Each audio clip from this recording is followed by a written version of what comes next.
Just আমার পেলে আমার থাকিস তুই মেঘের মেঘ বালিকা আমি ভাবে Just আমার পেলে আমার থাকিস তুই।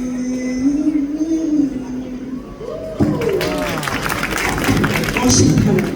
এবার বলো অনুভূতি কেমন লাগছে?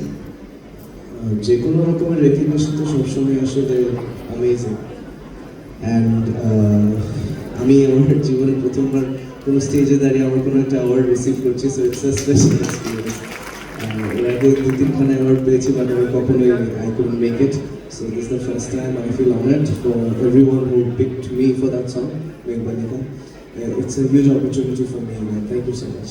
Thanks to you, we also feel honored যে আজকে প্রথম অ্যাওয়ার্ড তুমি নিজের হাতে নিচ্ছ, সেটাই আমাদের বাংলাদেশ অ্যাচিভার্স অ্যাওয়ার্ড 2025-এ। সো এটা নিশ্চয়ই তোমার স্মৃতির পাতায় যেমন থাকবে, কারণ ছবি থাকবে এবং আমাদের জন্য থাকবে। অ্যান্ড ওভার দ্য বেস্ট, তোমার জন্য অনেক অনেক শুভকামনা থাকবে, এর ধারাবাহিকতা থাকবে, সবসময় জানাই যে তুমি তোমার শীর্ষস্থানে থাকবে। Thank you So much. Thank you everyone. Thank you.